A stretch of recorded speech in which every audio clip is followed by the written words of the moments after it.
ಬಹುಶಃ ರಾಷ್ಟ್ರ ಮಟ್ಟದಲ್ಲಿ ಅಂತಾರಾಷ್ಟ್ರ ಮಟ್ಟದಲ್ಲಿ ಪ್ರಚಾರವನ್ನು ಪಡೆದಂಥ ಪ್ರಕರಣ. ಹೆಣ್ಮಗಳ ಶವ ಹಂಪಿಯಿಂದ ಸ್ವಲ್ಪ ದೂರದಲ್ಲಿ ಪತ್ತೆ ಆಯ್ತು. ಆ ಶವವನ್ನು ಗುರುತು ಹಿಡಿಲಾರದಷ್ಟು ಡಿಫೇಸ್ ಆಗಿತ್ತು. ಯಾವ ಒಂದು ಕ್ಲೂ ಕೂಡ ಅಲ್ಲಿ ಸಿಗ್ಲಿಲ್ಲ. ಬಹುಶಃ ಅದು ಕೊಲೆ ಆಗಿ ಸುಮಾರು 8 ದಿವಸ ಆಗಿರ್ಬೋದು. ಅವೆಲ್ಲ ಪ್ರಕರಣಗಳು ಯುವತಿಯರಿಗೆ ಸಂಬಂಧಪಟ್ಟಂತಹ ಪ್ರಕರಣಗಳು. ಅವನು ಪಿಕಪ್ ಮಾಡಿಕೊಂಡು ಬಂದು ಇಂಟ್ರಾಗೇಷನ್ ಪ್ರಾರಂಭ ಮಾಡಿದ ಮೇಲೆ ಅವನು ಹೇಳ್ತಾ ಹೋಗ್ತಾನೆ ಇದ್ದಾನೆ. 35 45 ಪ್ರಕರಣಗಳು. ಅವನ ಹೆಸರು ವಡ್ಡರ್ ಸುಂಕಪ್ಪ ಅಂತ. ಅವನಿಗೆ ಒಂದ್ಸಾರಿ ಕರ್ಕೊಂಡು ಹೋಗಬೇಕಾದ್ರೆ ಅವನು ಪೊಲೀಸ್ ಕಸ್ಟಡಿ ತಪ್ಪಿಸಿಕೊಂಡು ಕೆನಾಲ್ ನಲ್ಲಿ ಹಾರ್ತಾನೆ. ಅದು ಇನ್ನೂ ಆ ಸೀನು ಇನ್ನೂ ನನ್ನ ಕಣ್ಣು ಮುಂದೆ ಇದೆ.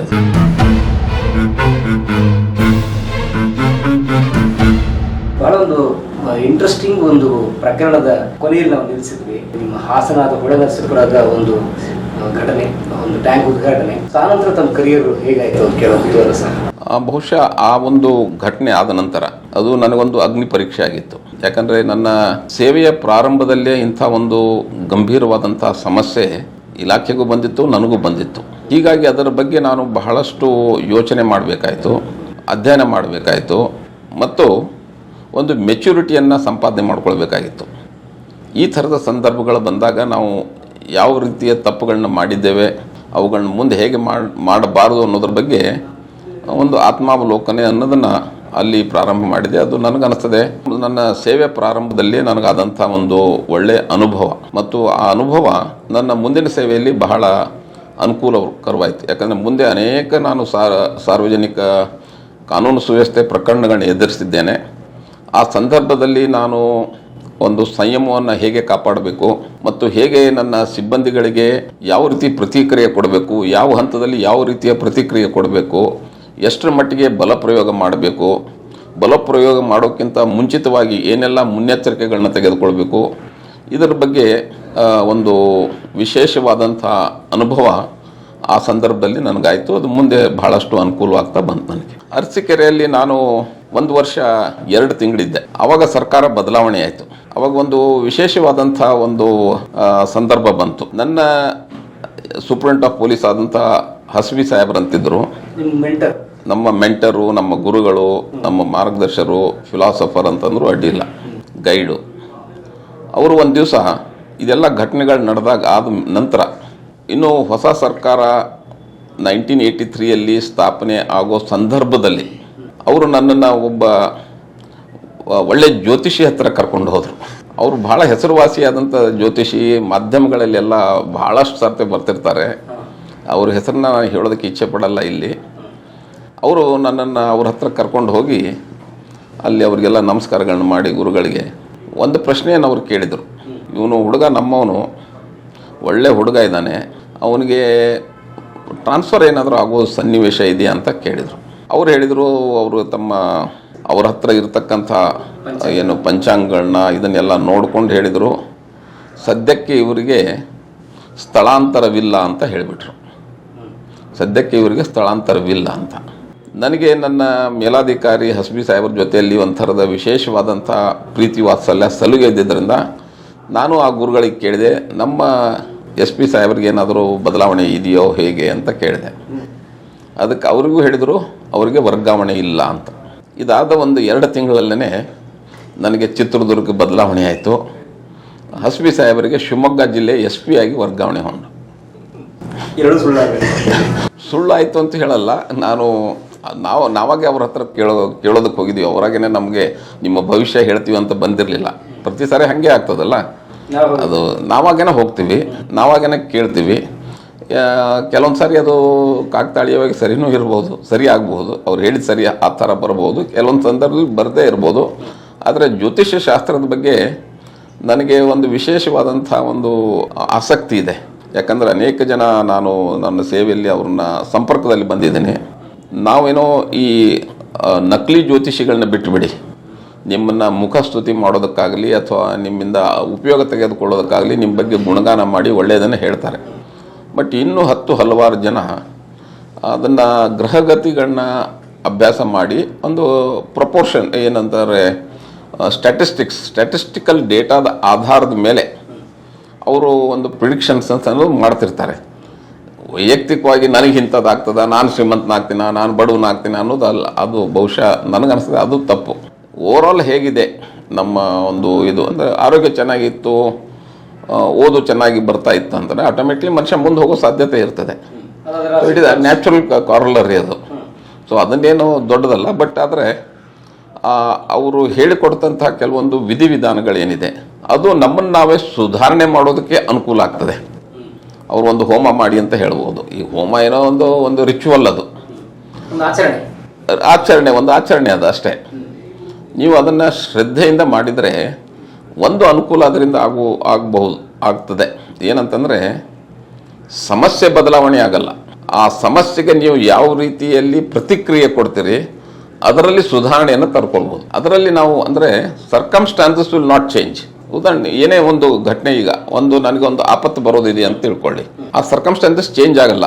ಬಟ್ ಆ ಆಪತ್ತನ್ನು ನಾನು ಹೇಗೆ ಎದುರಿಸಬಹುದು, what is the better way to face that difficulty ಅನ್ನೋದಕ್ಕೆ ನಮ್ಮ ಮನಸ್ಸಿನಲ್ಲಿ ಒಂಥರ ಕ್ಲಿಯರ್ ಕಾನ್ಸೆಪ್ಟ್ ಬರೋದಕ್ಕೆ ಪ್ರಾರಂಭವಾಗ್ತದೆ.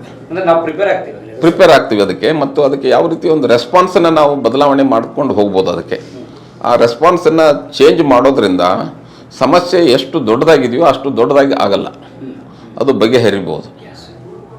ಒಂದು ಸಮಸ್ಯೆ ನಾವು ಹೇಗೆ ಪ್ರತಿಕ್ರಿಯಿಸ್ತೀವಿ ಅನ್ನೋದ್ರ ಮೇಲೆ ಅದು ಯಾವಾಗ ಸಾಲ್ವ್ ಆಗುತ್ತೆ, ಎಷ್ಟು ಬೇಗ ಸಾಲ್ವ್ ಆಗುತ್ತೆ ಡಿಪೆಂಡ್. ಹೌದು, ಹೇಗೆ ಅದನ್ನು ಹೆಂಗೆ ನಾವು ಓವರ್ಕಮ್ ಮಾಡ್ಕೋಬಹುದು ಅದನ್ನು ಅನ್ನೋದು. ಉದಾಹರಣೆಗೆ ಏನೋ ಒಂದು ದೊಡ್ಡ ಇದಿದೆ, ಲಾ ಆ್ಯಂಡ್ ಆರ್ಡರ್ ಸಿಚುವೇಶನ್ ಇದೆ ಅಂತ ಅಂದ್ಕೊಳ್ಳಿ.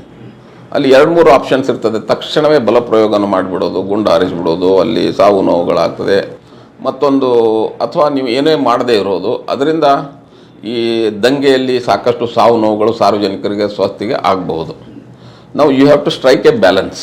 ಯಾವ ಥರದ ದಂಗೆ ಇದು, ಯಾತಕ್ಕೋಸ್ಕರ ಆಗ್ತಾ ಇದ್ದಾರೆ, ಅದನ್ನು ಮಾಡ್ತಕ್ಕಂಥ ವ್ಯಕ್ತಿಗಳು ಯಾರು, ಆರ್ ದೇ ಕ್ರಿಮಿನಲ್ಸ್ ಅನ್ನೋದನ್ನು, ಅಂದರೆ ಪ್ರೊಫೆಷ್ನಲ್ ಕ್ರಿಮಿನಲ್ಸು ಹೇಗೆ ಅನ್ನೋದನ್ನು ನಾವು ಮನವರಿಕೆ ಅಂದರೆ ಲಾ ಆ್ಯಂಡ್ ಆರ್ಡರ್ನು ನಾವು ಆ ಥರ ವಿಂಗಡಿಸಿಕೊಂಡು ಬರಬೇಕಾಗ್ತದೆ.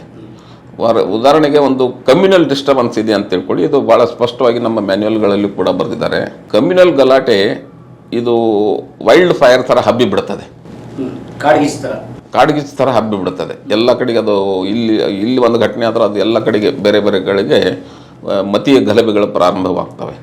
ಅಂಥ ಸಂದರ್ಭದಲ್ಲಿ ನೀವು ತಕ್ಷಣವೇ ಹೈಯೆಸ್ಟ್ ಫೋರ್ಸನ್ನು ಯೂಸ್ ಮಾಡಿ ಅದನ್ನು ಕಂಟ್ರೋಲ್ ಮಾಡಬೇಕು. ಇನ್ನು ವಿದ್ಯಾರ್ಥಿಗಳ ಒಂದು ಚಳವಳಿ ಇದೆ, ಅಥವಾ ಯಾವುದೋ ಒಂದು ಸೋಷಿಯಲ್ ಕಾಸಿಗಾಗಿ ಒಂದು ಚಳವಳಿ ನಡೀತದೆ. ಅಂಗನವಾಡಿ ಕಾರ್ಯಕರ್ತರು ಕೆಲಸ ಮಾಡ್ತಿರ್ತಾರೆ, ರೈತರು ಹೋರಾಟವನ್ನು ಮಾಡ್ತಿರ್ತಾರೆ, ದಲಿತ ಹೋರಾಟ ನಡೀತಾ ಇರ್ತದೆ. ಅಂಥ ಸಂದರ್ಭದಲ್ಲಿ ನಾವು ಪರಿಸ್ಥಿತಿಯನ್ನು ಅರ್ಥ ಮಾಡಿಕೊಂಡು ಅದಕ್ಕೆ ಯಾವ ರೀತಿ ಒಂದು ಪ್ರತಿಕ್ರಿಯೆ ಕೊಡಬೇಕು, ಯಾವ ರೀತಿ ಸಂಯಮವನ್ನು ಯೂಸ್ ಮಾಡಬೇಕು, ಎಲ್ಲಿ ನಮ್ಮ ಪೇಷನ್ಸನ್ನು ನಾವು ಎಕ್ಸರ್ಸೈಸ್ ಮಾಡಬೇಕು ಅನ್ನೋದು ಆ ಸಂದರ್ಭಕ್ಕೆ ಅನುಸಾರವಾಗಿ ನಾವು ರಿಯಾಕ್ಷನ್ ಕೊಡಬೇಕಾಗ್ತದೆ.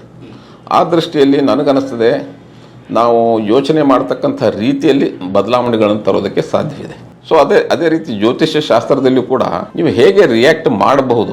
ಅವರೇನೋ ಪೂಜೆ ಪುನಸ್ಕಾರಗಳನ್ನ ಹೇಳ್ಬೋದು ನಿಮಗೆ, ಅದಲ್ಲ. ಅದಕ್ಕಿಂತ ಇಂಪಾರ್ಟೆಂಟು ಸಮಸ್ಯೆ ಏನಿದೆ, ಸಮಸ್ಯೆಯನ್ನು ನಾವು ಯಾವ ರೀತಿ ಅದನ್ನು ವಿಂಗಡಿಸಬಹುದು, ಅದನ್ನು ಬ್ರೇಕ್ ಡೌನ್ ಮಾಡ್ಬೋದು ಅನ್ನೋ ಸಣ್ಣ ಸಣ್ಣ ಹಂತಗಳನ್ನು ಮಾಡಿ ಒಂದೊಂದು ಸಮಸ್ಯೆಯನ್ನು ಯಾವ ರೀತಿ ಎದುರಿಸ್ತಾ ಹೋದರೆ ಒಂದು ಆತ್ಮಸ್ಥೈರ್ಯ, ಸೆಲ್ಫ್ ಕಾನ್ಫಿಡೆನ್ಸ್ ಟು ಫೇಸ್. ಸಮಸ್ಯೆಯಿಂದ ಓಡಿ ಹೋಗ್ತಕ್ಕಂಥದ್ದಲ್ಲ, ಸಮಸ್ಯೆಯನ್ನು ಎದುರಿಸಬೇಕು. ಸಮಸ್ಯೆಯನ್ನು ಬಗೆಹರಿಸ್ತಕ್ಕಂಥ ಪ್ರಯತ್ನವನ್ನು ಮಾಡೋದಕ್ಕೆ ಶಕ್ತಿಯನ್ನು ಬಹುಶಃ ಈ ಒಂದು ಪೂಜೆ ಪುನಸ್ಕಾರಗಳು ಕೊಡ್ತದೆ ಅಂತ ನನ್ನ ಭಾವನೆ. ದುರ್ಗಕ್ಕೆ ಬಂದುಬಿಟ್ಟೆ 1983 ಹೊಸ ಸರ್ಕಾರ ಇತ್ತು. ಜುಡಿಷಿಯಲ್ ಎನ್ಕ್ವೈರಿ ಆರ್ಡರ್ ಆಗಿತ್ತು ನಮ್ಮ ಫೈರಿಂಗ್ ಮೇಲೆ. ನನಗೆ ಫಸ್ಟ್ ಒಬ್ಬ ಮಹಿಳಾ ಬಾಸ್ ನನ್ನ ಮೇಲಾಧಿಕಾರಿಯಾಗಿ ಸಿಕ್ಕಿದ್ದು ಚಿತ್ರದುರ್ಗದಲ್ಲಿ. ಎಸ್ ಪಿ ಆಗಿ ಹೋದಾಗ ಜೀಜಾ ಹರಿ ಸಿಂಗ್ ಅಂತ ಒಬ್ಬ ಬಹುಶಃ ಕರ್ನಾಟಕದ ಫಸ್ಟ್ ಲೇಡಿ ಪೊಲೀಸ್ ಆಫೀಸರ್ ಮತ್ತು ಆಲ್ ಇಂಡಿಯಾ ಮಟ್ಟದಲ್ಲಿ ಸೆಕೆಂಡೋ ಥರ್ಡೋ, ಕಿರಣ್ ಬೇಡಿ ನಂತರ ಅವರೇ ಇರ್ಬೋದು ಅಂತ ನನಗನ್ನಿಸ್ತದೆ. ಅವರು ನನ್ನ ಎಸ್ ಪಿ ಆಗಿದ್ದರು. ಮತ್ತು ಅಲ್ಲಿಗೆ ನಾನು ಹೋಗಿ ಡೆಪ್ಟಿ ಸೂಪ್ರಿಂಟ್ ಆಫ್ ಪೊಲೀಸ್ ಅಂತ ಚಾರ್ಜ್ ತೆಗೆದುಕೊಂಡೆ ಹೆಡ್ ಕ್ವಾರ್ಟರ್ಸ್ನಲ್ಲಿ. ಸೊ ಆವಾಗ ಅವರು ನನಗೆ ಎಸ್ ಪಿ ಆಗಿದ್ದರು. ಸುಮಾರು 6 ತಿಂಗಳ ಕಾಲ ಅವರು ನನಗೆ ಎಸ್ ಪಿ ಆಗಿದ್ದರು. ಅವಾಗ ಏನಾಗ್ತಾನೆ, ಒಬ್ಬ ಮಹಿಳೆ ಯೂನಿಫಾರ್ಮ್ ಹಾಕ್ಕೊಂಡು ಸಾರ್ವಜನಿಕರಲ್ಲಿ ಹೋಗ್ತಾಳೆ ಅಂತಂದರೆ 500-600 ಜನ ಸೇರಿಬಿಡೋದು ಅವಳು ನೋಡೋದಕ್ಕೇನೆ, ಅವಳ ಹತ್ತಿರ ಬರೋದಕ್ಕೆ. ಈ ಸಿನಿಮಾ ಸೆಲಿಬ್ರಿಟಿಗಳು ಬಂದರೆ ಹೇಗಿರ್ತದಲ್ಲ, ಅಥವಾ ಕ್ರಿಕೆಟ್ ಸೆಲಿಬ್ರಿಟಿಗಳು ಬಂದರೆ ಅದು ಸೆಲಿಬ್ರಿಟಿಗಳು ಬಂದಾಗ ಹೇಗಿರ್ತದಲ್ಲ, ಅದೇ ರೀತಿ ಒಬ್ಬ ಮಹಿಳೆ ಪೊಲೀಸ್ ಯೂನಿಫಾರ್ಮ್ನಲ್ಲಿ ಹಾಕ್ಕೊಂಡು ರಸ್ತೆ ಮೇಲೆ ನಡೆದಾಡಿದರೆ ಜನ ನಿಬ್ಬೆರಗಾಗಿ ಅವಳು ನೋಡ್ತಾಯಿದ್ರು, ಅವ್ರ ಹತ್ತಿರ ಬರೋದಕ್ಕೆ ಪ್ರಯತ್ನ ಮಾಡ್ತಾಯಿದ್ರು, ಅವ್ರಿಗೆ ವಿಶ್ ಮಾಡೋದಕ್ಕೆ ಹೋಗ್ತಾಯಿದ್ರು. ಸೊ ಆ ಒಂದು ಆರ ಅವರು ಸುತ್ತಮುತ್ತ ಇರ್ತಾಯಿತ್ತು. ನನ್ನ ಕೆಲಸ ಏನಂತಂದರೆ, ನನ್ನ ಎಸ್ ಪಿ ಅವ್ರನ್ನ ಈ ಮಾಬ್ನಿಂದ ಪ್ರೊಟೆಕ್ಟ್ ಮಾಡೋದನ್ನು ನನ್ನ ಕೆಲಸ ಆಗ್ತಾ ಇತ್ತು ಎಷ್ಟೋ ಸಂದರ್ಭಗಳಲ್ಲಿ. ಭಾಳ ಒಳ್ಳೆಯ ಪೊಲೀಸ್ ಆಫೀಸರ್ ಆಗಿದ್ದರು. ಕೇರಳ ಮೂಲದವರವರು, ಆದರೆ ಕರ್ನಾಟಕವನ್ನು ಚೆನ್ನಾಗಿ ಅರ್ಥವನ್ನು ಮಾಡ್ಕೊಂಡಿದ್ರು. ಜನಾನುರಾಗಿ ಆದಂಥ ಒಬ್ಬ ಪೊಲೀಸ್ ಅಧಿಕಾರಿ ಆಗಿದ್ದರು. ಜನರಿಗೆ ಅವ್ರ ಬಗ್ಗೆ ಬಹಳ ಪ್ರೀತಿ, ವಿಶ್ವಾಸ, ಗೌರವ ಇರ್ತಾ ಇತ್ತು. ನಾನು ಚಿತ್ರದುರ್ಗ ಹೋದ ಒಂದು 3 ತಿಂಗಳಲ್ಲಿ ಅವ್ರಿಗೇನೋ ಒಂದು ಸಣ್ಣ ಹೆಲ್ತ್ ಇಶ್ಯೂ ಆಗಿ ಅವರು 1.5 ತಿಂಗಳು 2 ತಿಂಗಳು ರಜೆ ಮೇಲೆ ಹೋಗಬೇಕಾಯ್ತು. ಸೊ ಅವಾಗ ಸುದೈವದಿಂದ ಆ ಎಸ್ ಪಿ ಚಾರ್ಜ್ ನನಗೆ ಕೊಟ್ಟುಬಿಟ್ರು ಮೇಲಿನ ಸರ್ಕಾರದಿಂದ. ಸೆಕೆಂಡ್ ಪೋಸ್ಟಿಂಗಲ್ಲೇ ಅದು ನನ್ನ ಲಕ್ ಅಂತ ಕಾಣ್ತದೆ. ಸೆಕೆಂಡ್ ಪೋಸ್ಟ್ನಲ್ಲಿ ನಾನೇ ಹೆಡ್ ಕ್ವಾರ್ಟರ್ಸ್ ಡಿವೈಎಸ್ ಪಿ ಇರೋದ್ರಿಂದ ನನಗೆ ಇನ್ಚಾರ್ಜ್ ಎಸ್ ಪಿ ಅಂತ ಮಾಡಿಬಿಟ್ರು. ಹೀಗಾಗಿ ನನಗೆ ಆ ಎಸ್ ಪಿ ಪೋಸ್ಟ್ ಇಡೀ ಜಿಲ್ಲೆ ನನಗೆ ಬರ್ತಾಯಿತ್ತು. ಅವಾಗ ದಾವಣಗೆರೆ, ಚಳ್ಳಕೆರೆ, ಚಿತ್ರದುರ್ಗ, ಹಿರಿಯೂರು, ಹೊಸದುರ್ಗ, ಹೊಳಲ್ಕೆರೆ, ಮೊಳಕಾಲ್ಮೂರು, ಈ ಎಲ್ಲ ಪ್ರದೇಶ ಎಸ್ ಪಿ ಅಂಡರ್ ಬರ್ತಾಯಿತ್ತು. ದಾವಣಗೆರೆನೂ ಚಿತ್ರದುರ್ಗದಿತ್ತು. ದಾವಣಗೆರೆ ಬೇರ್ಪಟ್ಟಿದ್ದು 1997ನಲ್ಲಿ. ಸೊ ಇದು ನಾನು ಹೇಳ್ತಾ ಇರೋದು 1983, 14 ವರ್ಷ ಮುಂಚೆ. ಅಖಂಡವಾದಂಥ ಚಿತ್ರದುರ್ಗ ಜಿಲ್ಲೆಗೆ ನಾನು ಎಸ್ ಪಿ ಆಗಿ ಸುಮಾರು 3-4 ತಿಂಗಳ ಕೆಲಸ ಮಾಡ್ತಕ್ಕಂಥ ಒಂದು ಅವಕಾಶ, ಇನ್ನೂ ಅನುಭವ ಆಗದೇ ಇದ್ದರೂ ಸಹ ಆ ಅನುಭವ ಸಿಕ್ಕಿದ್ದು ನನಗೆ ಮುಂದೆ ಕೂಡ ಅದು ಬಹಳ ಉಪಯೋಗ ಆಯಿತು. ಯಾಕಂದರೆ ಎಸ್ ಪಿ ಅಂದರೆ ಸ್ವಲ್ಪ ಅಡ್ಮಿನಿಸ್ಟ್ರೇಷನ್ನಲ್ಲಿ ಒಂದು ಹೈಯರ್ ಗ್ರೇಡ್ನಲ್ಲಿ ಇರ್ತಾರೆ. ಇಡೀ ಜಿಲ್ಲೆಯನ್ನು ನೋಡ್ಕೋಬೇಕು. ನಾಟ್ ಓನ್ಲಿ ಕಾನೂನು ಸುವ್ಯವಸ್ಥೆ, ಅಪರಾಧಗಳಷ್ಟೇ ಅಲ್ಲದೆ ಆಡಳಿತವನ್ನು ನೋಡ್ಕೊಂಡು ಹೋಗಬೇಕಾಗ್ತದೆ. ಇಡೀ ಪೊಲೀಸ್ ವ್ಯವಸ್ಥೆ ಆಡಳಿತವನ್ನು ಅವರು ಎಸ್ ಪಿ ಕೈಯಲ್ಲಿ ಇರ್ತದೆ. ಸೊ ಅಂಥ ಒಂದು ಸಂದರ್ಭ ಬಂದಿದ್ದರಿಂದ ಅದೊಂದು ನನಗೆ ಅನುಕೂಲ ಆಯಿತು. ಜೀಜಾ ಹರಿಸಿಂಗ್ ಅವರು ವರ್ಗಾವಣೆ ಆದಾಗ ಅವ್ರಿಗೆ ದೊಡ್ಡದಾದಂಥ ಒಂದು ಬೀಳ್ಕೊಡುಗೆ ಆಯಿತು. ಇಡೀ ನಗರನೇ ಅವ್ರನ್ನ ಬೀಳ್ಕೊಡೋದಕ್ಕೆ ಸೇರ್ಕೊಂಡ್ಬಿಟ್ಟಿತ್ತು.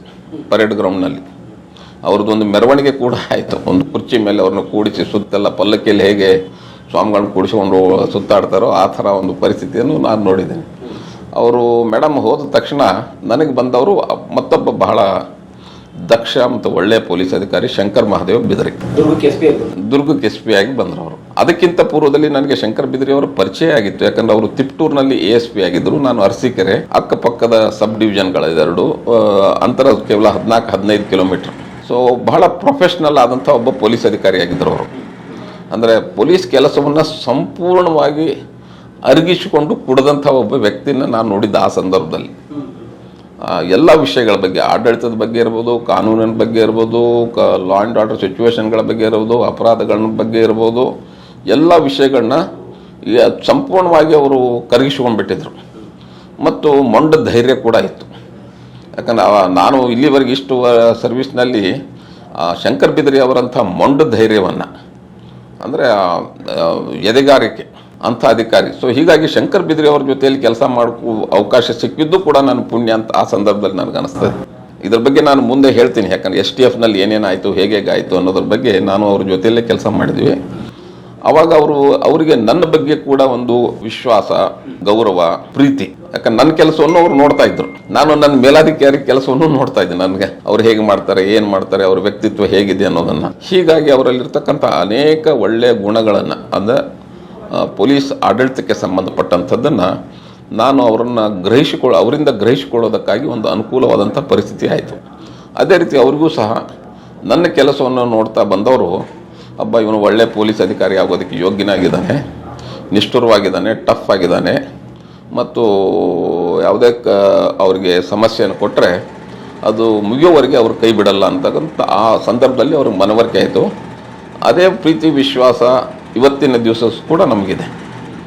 2-3 ವಿಷಯ. ಒಂದು, ಅವರು ಕೂಡ ಟೆಲಿಫೋನ್ ಡಿಪಾರ್ಟ್ಮೆಂಟಲ್ಲಿ ಟೆಲಿಫೋನ್ ಆಪರೇಟರ್ ಆಗಿ IPSಗೆ ಬಂದವರು.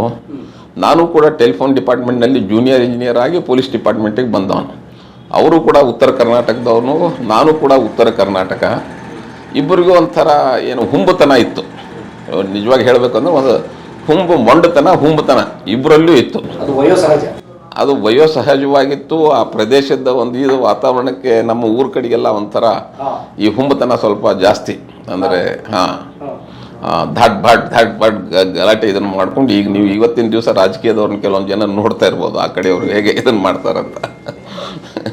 ಸೊ ಅದು ಅಲ್ಲಿ ನೆಲ ಜಲದಲ್ಲಿ ಬಂದಂಥ ಒಂದು ಬಿಹೇವಿಯರಲ್ ಪ್ಯಾಟರ್ನ್ ಅಂತ ಅನ್ನಿಸ್ತದೆ.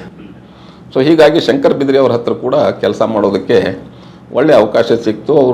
ಅವರಿಂದ ಸಾಕಷ್ಟು ಕಲಿತೆ ನಾನು, ಮತ್ತು ನನಗೆ ಅದೇ ರೀತಿ ಅವರು ಜವಾಬ್ದಾರಿಗಳನ್ನ ಕೊಡ್ತಾನೂ ಬಂದರು. ಸೊ ಅಲ್ಲಿ ನಾನು 2 ವರ್ಷಗಳ ಕಾಲ ಕೆಲಸ ಮಾಡಿದ ನಂತರ ಯೂಶಲಿ 2 ಇಯರ್ಸ್ ಆದ ನಂತರ ಒಬ್ಬ ಅಧಿಕಾರಿದು ಟ್ರಾನ್ಸ್ಫರ್ ಆಗ್ತದೆ. ಹಾಗೆ ನಿಯಮ ಸಾಮಾನ್ಯವಾಗಿ 2 ವರ್ಷ 3 ವರ್ಷ ಅತಿ ಹೆಚ್ಚು ಅಂದರೆ, ಯಾಕಂದರೆ ಬೇರೆ ಬೇರೆ ಸ್ಥಳಗಳಲ್ಲಿ ಹೋಗಿ ಅಧಿಕಾರಿಗಳ ಕೆಲಸ ಮಾಡಬೇಕು ಅನ್ನೋದು ಇರ್ತದೆ. ಸೊ ಹೀಗಾಗಿ ನನಗೆ ಚಿತ್ರೂರಿಂದ ನನಗೆ ಬೆಳಗಾಂ ಜಿಲ್ಲೆ ಅಥವಾ ಧಾರವಾಡ ಜಿಲ್ಲೆಗೆ ಹೋಗ್ಬೇಕಂತ ಆಸಕ್ತಿ ಇತ್ತು ಬಹಳಷ್ಟು. ಅದು ನಾನು ನನ್ನ ರಿಕ್ವೆಸ್ಟನ್ನು ಕೂಡ ಸರ್ಕಾರಕ್ಕೆ ಕೊಟ್ಟೆ ನನ್ನ ಮೇಲಾಧಿಕಾರಿಗಳ ಮೂಲಕ. ಆದರೆ ಟ್ರಾನ್ಸ್ಫರ್ ಆರ್ಡರ್ ಬಂದಾಗ ನನಗೆ ಹೊಸಪೇಟೆಗೆ ವರ್ಗಾವಣೆ ಆಯಿತು. ಚಿತ್ರೂರಿಂದ 120 ಕಿಲೋಮೀಟರ್ ದೂರದಲ್ಲಿ ಬಳ್ಳಾರಿ ಜಿಲ್ಲೆಯಲ್ಲಿ ಹೊಸಪೇಟೆ ಆಗಿತ್ತು. ಸೊ ಹೀಗಾಗಿ ನಾನು ಮನಸ್ಸಿನಿಂದ ಹೊಸಪೇಟೆಗೆ ಹೋದೆ ಮತ್ತು ಆ ಟ್ರಾನ್ಸ್ಫರನ್ನು ಸಾಧ್ಯ ಆದರೆ ಕ್ಯಾನ್ಸಲ್ ಮಾಡ್ಸೋಕ್ಕಾಗ್ತದೆ ಅನ್ನೋ ಪ್ರಯತ್ನವನ್ನು ಕೂಡ ಮಾಡಿದೆ. ಅವಾಗ ಒಬ್ಬರು ದೊಡ್ಡ ಪೊಲೀಸ್ ಅಧಿಕಾರಿ ಒಬ್ಬರು ಗರುಡಾಚಾರ್ ಅಂತ ಇದ್ರು. ಅವರು ಡೈರೆಕ್ಟರ್ ಜನರಲ್ ಆಫ್ ಪೊಲೀಸ್, ಅತ್ಯಂತ ಹಿರಿಯ ಹುದ್ದೆಯಲ್ಲಿದ್ದವರು. ಅವ್ರ ಹಿಂದೆ ಪೊಲೀಸ್ ಕಮಿಷನರ್ ಕೂಡ ಆಗಿದ್ರು, ಬಹಳ ಹೆಸರುವಾಸಿಯಾದಂಥ ಪೊಲೀಸ್ ಅಧಿಕಾರಿ. ಅವರು ನಮ್ಮ ಶಂಕರ ಬಿದರಿ ಅವರಿಗೆ ಹೇಳಿದರು, ನೋಡಿ ಗೋಪಾಲ್ ಹೊಸರಿಗೆ ನಾನು ಅಲ್ಲಿ ಟ್ರಾನ್ಸ್ಫರ್ ಮಾಡಿದ್ದೀನಿ, ಅದು ಒಳ್ಳೆ ಏರಿಯಾ ಕೆಲಸ ಮಾಡೋದಕ್ಕೆ, ಅವ್ರ ಮೆರಿಟನ್ನು ರಿಕಗ್ನೈಸ್ ಮಾಡಿ ಕಳಿಸಿದ್ದೀನಿ, ಅವರಿಗೆ ಬೇರೆ ಕಡೆ ಪ್ರಯತ್ನ ಮಾಡಬೇಡಿ ಅಂತ ಹೇಳ್ಕೊಂತ ವಾರ್ನಿಂಗನ್ನು ಕೊಡಿಸಿದರು. ಹೀಗಾಗಿ ನಾನು ಅನಿವಾರ್ಯವಾಗಿ ಹೊಸಪೇಟೆಗೆ ಹೋಗಿ ಸೇರಿಕೊಂಡೆ. ಹೊಸಪೇಟೆಗೆ ಹೋಗಿ ನಾನು ಅಲ್ಲಿ 1-2 ಮಹತ್ವದ ಪ್ರಕರಣಗಳನ್ನ ಪತ್ತೆ ಮಾಡೋದಕ್ಕಾಯಿತು. ಕೇವಲ 10 ತಿಂಗಳ ಕೆಲಸ ಮಾಡಿದ್ದೀನಿ ಅಲ್ಲಿ, ಓನ್ಲಿ 10 ಮಂತ್ಸ್. ಅರಸೀಕೆರೆಯಲ್ಲಿ 14 ಮಂತ್ಸು, ಚಿತ್ರದುರ್ಗದಲ್ಲಿ 2 ವರ್ಷ, ಹೊಸಪೇಟೆಯಲ್ಲಿ ಕೇವಲ 10 ತಿಂಗಳು. ಅವಾಗ ನನಗೆ ಬಳ್ಳಾರಿಯಲ್ಲಿ SP ಇರ್ತಾಯಿದ್ರು, ನಾನು ಸಬ್ ಡಿವಿಷನ್ನಲ್ಲಿ ಇರ್ತಾಯಿದ್ದೆ. ಅಂದರೆ ಬಳ್ಳಾರಿಗೆ ಹೊಸಪೇಟೆಗೆ ಸುಮಾರು 65-70 ಕಿಲೋಮೀಟರ್ ದೂರದಲ್ಲಿ. ನನ್ನ ಅಂಡರ್ದಲ್ಲಿನೂ ಸಾಕಷ್ಟು ಏರಿಯಾ ಬರ್ತಾಯಿತ್ತು ಮತ್ತು ಅದೊಂದು ಒಳ್ಳೆಯ ಪೋಸ್ಟ್ ಆಗಿತ್ತು, ಒಳ್ಳೆಯ ಮನೆ ಎಲ್ಲ ಇತ್ತಲ್ಲಿ, ಒಳ್ಳೆಯ ಊರು ಹೊಸಪೇಟೆ. ಅಲ್ಲಿ ಒಂದು ಅತ್ಯಂತ ಮಹತ್ವದ ಪ್ರಕರಣವನ್ನು ನಾವು ಪತ್ತೆ ಮಾಡೋದಕ್ಕೆ ಸಾಧ್ಯವಾಯಿತು. ಅಲ್ಲಿದ್ದಾಗ ಅದು ಬಹುಶಃ ರಾಷ್ಟ್ರ ಮಟ್ಟದಲ್ಲಿ, ಅಂತಾರಾಷ್ಟ್ರ ಮಟ್ಟದಲ್ಲಿ ಪ್ರಚಾರವನ್ನು ಪಡೆದಂಥ ಪ್ರಕರಣ. ಅಂದರೆ ಪ್ರಕರಣ ಆದಾಗ ಪ್ರಚಾರ ಬರಲ್ಲ, ಅದು ಪತ್ತೆ ಆದಮೇಲೆ ಅದಕ್ಕೆ ಬಹಳ ದೊಡ್ಡದಾದಂಥ ಒಂದು ಶ್ಲಾಘನೆ ಕೂಡ ಬಂತು. ಆ ಪ್ರಕರಣವನ್ನು ನಾನು ನಿಮಗೆ ಸಂಕ್ಷಿಪ್ತವಾಗಿ ಇಲ್ಲಿ ಈ ಸಂದರ್ಭದಲ್ಲಿ ಕೂಡ ಹೇಳಿದ ತಪ್ಪಾಗಲಿಕ್ಕಿಲ್ಲ, ಯಾಕಂದರೆ ಅದು ಸೆನ್ಸೇಷನಲ್ ಕೇಸ್. ನಾನು ಹೊಸಪೇಟೆಗೆ ಹೋದ ಪ್ರಾರಂಭದಲ್ಲಿ ಅಲ್ಲಿ ತುಂಗಭದ್ರಾ ಡ್ಯಾಮ್, ಕೆನಾಲ್ಗಳು ಅದೆಲ್ಲ ಬಹಳಷ್ಟಿತ್ತು ಮತ್ತು ಅದು ಒಂದು ರೀತಿ ಒಳ್ಳೆ ವಾತಾವರಣ ಇದ್ದಂಥ ಒಂದು ಊರಾಗಿತ್ತು, ದೊಡ್ಡ ಊರದು. ಅಲ್ಲಿ ಒಂದು ಅತ್ಯಂತ ಪ್ರಪಂಚಕ್ಕೆ ಪ್ರಸಿದ್ಧವಾದಂಥ ಒಂದು ಮಾನ್ಯುಮೆಂಟ್, ಹಿಸ್ಟಾರಿಕಲ್ ಸೈಟ್ ಇದೆ, ಆರ್ಕಿಯಾಲಜಿಕಲ್ ಸೈಟ್ ಹಂಪಿ. ಸೊ ಅಲ್ಲಿ ನಾನು ಪ್ರತಿದಿನ ಕೂತ್ಕೊಂಡು ನನಗೆ ಬಂದಂಥ ವರದಿಗಳನ್ನ ಪರಿಶೀಲನೆ ಮಾಡ್ತಾ ಇದ್ದೆ. ಡೈಲಿ ಕ್ರೈಮ್ ರಿಪೋರ್ಟ್ ಅಂತ ಕರೀತಾರೆ, DCR, ಡೈಲಿ ಕ್ರೈಮ್ ರಿಪೋರ್ಟ್. ನಿನ್ನೆ ದಿವಸ ಆದಂಥ ಎಲ್ಲ ಪ್ರಕರಣಗಳ ಬಗ್ಗೆ ನಿಮಗೆ ವರದಿಗಳು ಬರ್ತಾ ಇರ್ತದೆ. ಆ ವರದಿಗಳನ್ನ ಪರಿಶೀಲನೆ ಮಾಡ್ತಾ ಇದ್ದಾಗ ಒಂದು ಪ್ರಕರಣದ ಕಡೆಗೆ ನನ್ನ ಗಮನ ಹೋಯಿತು. ಒಬ್ಬ ಹೆಣ್ಮಗಳ ಶವ ಹಂಪಿಯಿಂದ ಸ್ವಲ್ಪ ದೂರದಲ್ಲಿ ಪತ್ತೆ ಆಯಿತು. ಆ ಶವವನ್ನು ಗುರುತು ಹಿಡಿಲಾರದಷ್ಟು ಡಿಫೇಸ್ ಆಗಿತ್ತದು. ಕಾಡು ಪ್ರಾಣಿಗಳೆಲ್ಲ ಅದನ್ನು ತಿಂದು ಇದನ್ನು ಮಾಡಿದ್ದೆಲ್ಲ ಆಯಿತು. ಅಂದರೆ ಯಾರೋ ದನ ಕಾಯೋ ಹುಡುಗ ಒಂದೇನೋ ವಾಸನೆ ಬಂದಿದ್ದನ್ನು ನೋಡಿ ಅಲ್ಲಿ ಲೋಕಲ್ದವ್ರ ಹತ್ರ ಹಳ್ಳಿಯಲ್ಲಿ ಹೇಳ್ತಾನೆ, ಹಿಂಗೆ ಯಾರೋ ಹೆಣ್ಮಗಳದು ಬಿದ್ದಂಗಿದೆ, ಪೂರ್ತಿ ವಿಕಾರವಾಗಿದೆ, ತಲೆಯೆಲ್ಲ ಒಡೆದು ಹೋಗಿಬಿಟ್ಟಿದೆ, ಬಹುಶಃ ಕಾಡು ಪ್ರಾಣಿಗಳು ಸ್ವಲ್ಪ ತಿಂದಂಗಿದೆ ಅಂತ ಹೇಳ್ತಾನೆ. ಅವರು ಬಂದು ಪೊಲೀಸ್ ಸ್ಟೇಷನ್ಗೆ ಹೇಳ್ತಾರೆ, ಪೊಲೀಸರು ಸ್ಥಳಕ್ಕೆ ಹೋಗ್ತಾರೆ. ಅಲ್ಲಿ ಒಂದು ಶವ ಕಾಣ್ತದೆ. ಅಂದರೆ ಒಂದು ರಸ್ತೆ ಪಕ್ಕದಲ್ಲಿ, ಮೇನ್ ರೋಡಲ್ಲ, ಕಾಲ್ದಾರಿಗಳಿರ್ತಾವಲ್ಲ ಅದರ ಹತ್ರ, ಹಂಪಿ ಹತ್ರ. ಹಂಪಿ ಹತ್ರ ಇದು ಯಾರು ಏನು, ಯಾಕಂದ್ರೆ ಅನ್ನೋನ್ ಡೆಡ್ ಬಾಡಿ, ಯಾರಂತನೂ ಗೊತ್ತಿಲ್ಲ. ಆಮೇಲೆ ಮಹಿಳೆ ವಯಸ್ಸು ಸುಮಾರು 30-35 ಇರ್ಬೋದು ಅಂತ. ಯಾವ ಕಾರಣಕ್ಕಾಗಿರ್ಬೋದು ಏನು ಅಂಥೇಳಿ ಅದ್ರ ಬಗ್ಗೆ ನಾನು ಭಾಳಷ್ಟು ತಲೆ ಕೆಡಿಸೋದಕ್ಕೆ ಪ್ರಾರಂಭ ಮಾಡಿದೆ. ಸೊ ಸ್ಥಳಕ್ಕೂ ಹೋಗಿ ಭೇಟಿ ಕೊಟ್ಟು ಬಂದೆ. ಯಾವ ಒಂದು ಕ್ಲೂ ಕೂಡ ಅಲ್ಲಿ ಸಿಗಲಿಲ್ಲ. ಮಹಿಳೆ ಸತ್ತಿದ್ದು ನಿಜ, ತಲೆ ಮೇಲೆ ಕಲ್ಲು ಹಾಕಿ ಜಜ್ಜಿ ಸಾಯಿಸಿದ್ದು ನಿಜ, ಆ ಶರೀರವನ್ನು ಪ್ರಾಣಿಗಳು ತಿಂದು ಹೋಗಿದ್ದು ನಿಜ. ಬಹುಶಃ ಅದು ಕೊಲೆ ಆಗಿ ಸುಮಾರು 8 ದಿವಸ ಆಗಿರ್ಬೋದು. ಅದಾದಮೇಲೆ ನಮ್ಗೆ ಗೊತ್ತಾಗಿದ್ದದು, ಯಾಕಂದ್ರೆ ದನಕಾಯಿ ಹುಡುಗರಿಗೆ ಏನೋ ವಾಸನೆ ಬಂದು ಅಲ್ಲಿ ಹೋಗಿ ನೋಡಿದಾಗ ಅದು ಗೊತ್ತಾಗಿತ್ತು. ಸೊ ನಾನು ಕೂತ್ಕೊಂಡು ನಮ್ಮ ಅಧಿಕಾರಿಗಳಿಗೆ ಕೇಳಿದೆ, ಇದೇನು, ಇದ್ರ ಬಗ್ಗೆ ಏನಾದ್ರು ಕ್ಲೂ ಸಿಗ್ತದ, ಹೇಗೆ, ಯಾರು ಇವರು ಅಂತ. ಅವ್ರು ಹೇಳಿದರು, ಇದು ಕ್ಲೂ ಏನು ಸಿಗಲ್ಲ, ಯಾಕಂದರೆ ಪೋಸ್ಟ್ ಮಾರ್ಟಮ್ನಲ್ಲೂ ಕೂಡ ಅದೇನು ಮರ್ಡರ್ ಆಗಿದ್ದಂತ ಹೇಳ್ತಾರೆ, ಬಟ್ ಏನೋ ಫಿಂಗರ್ ಪ್ರಿಂಟು ಅದು ಇದು ಯಾವುದೂ ಸಿಗ್ತಾ ಇಲ್ಲ, ಎಲ್ಲ ಬೆರಳುಗಳನ್ನೆಲ್ಲ ಕೀಟಗಳು ತಿಂದು ಹಾಕಿಬಿಟ್ಟಿದ್ದಾವೆ ಅಂತ. ಸೊ ಇದ್ರ ಬಗ್ಗೆ ನಾನು ಸ್ವಲ್ಪ 1 ದಿವಸ ಟೈಮ್ ಕೊಟ್ಟೆ, 2 ದಿವಸ ಟೈಮ್ ಕೊಟ್ಟೆ, ಇನ್ನೂ ಹೆಚ್ಚಿನ ವಿವರ ಬೇಕು ನನಗೆ ಅಂಥೇಳಿ ಕೇಳ್ತಾ ಹೋದೆ. ಆಮೇಲೆ ಕೂತ್ಕೊಂಡು ನಾನು ಇದೇ ಥರ ಬೇರೆ ಎಲ್ಲಿಯಾದರೂ ಆಗಿದೆಯಾ ಪ್ರಕರಣಗಳು, unidentified dead woman belonging to poor community, ಬಹಳ ಬಡತನದಿಂದ ಬಂದಂಥ ಹೆಣ್ಮಕ್ಳದ್ದು ಅಂತ.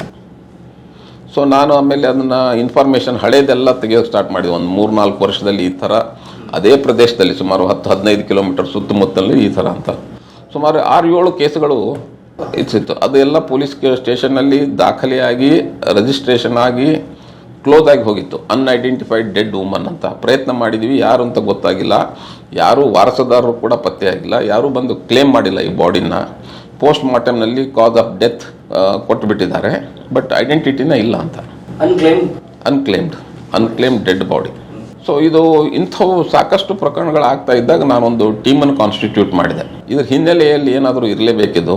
It's not ordinary case. BB Patil ಅಂಥೇಳಿ ಒಬ್ಬರು ಇನ್ಸ್ಪೆಕ್ಟರ್ ಇದ್ದರು, ಭಾಳ ಧಾಡ್ಸಿ ಮನುಷ್ಯ, ಬಿಜಾಪುರ ಕಡೆಯವರು, ಭಾಳ ಜೋರಾಗಿದ್ದರು. ಅವ್ರು ಹೇಳಿದೆ, ನೋಡಿ ನಾನು ಟೈಮ್ ಕೊಡ್ತೀನಿ, ನಾನು ನಿಮ್ಮ ಜೊತೆಯಲ್ಲಿ ಇರ್ತೀನಿ, ಇದು ಏನು ಇದ್ರ ಬಗ್ಗೆ ಪೂರ್ತಿ ನಾವು ನಿಖರವಾಗಿ ಇನ್ನೂ ಡಿಟೇಲ್ ಆಗಿ ಸ್ಟಡಿ ಮಾಡ್ಕೊಂಡು ಪತ್ತೆ ಮಾಡ್ತಕ್ಕಂಥ ಪ್ರಯತ್ನ ಮಾಡಬೇಕು. ಏನು ಆದರೂ ಚಿಂತೆ ಇಲ್ಲ, 15 ದಿವಸ ತೊಗೊಳ್ಳಿ, 1 ತಿಂಗಳು ಟೈಮ್ ತೊಗೊಳ್ಳಿ, ಬಟ್ ಹೇಗಾದರೂ ಮಾಡಿ ಪತ್ತೆ ಮಾಡಬೇಕು. ಸೊ ಅವರು ಸತತವಾದಂಥ ಪ್ರಯತ್ನವನ್ನು ಮಾಡೋದಕ್ಕೆ ಪ್ರಾರಂಭ ಮಾಡಿದರು. ಒಂದು ದಿವಸ ಸಡನ್ನಾಗಿ ನನಗೆ ಬಂದು ಹೇಳಿದರು, ಸರ್ ಒಬ್ಬ ವ್ಯಕ್ತಿನ ನಾವು ಪಿಕಪ್ ಮಾಡಿದ್ದೀವಿ, ಅವನು ಸರಾಯಿ ಅಂಗಡಿ ಹೊರಗಡೆ ಕೂತ್ಕೊಂಡಿದ್ದ.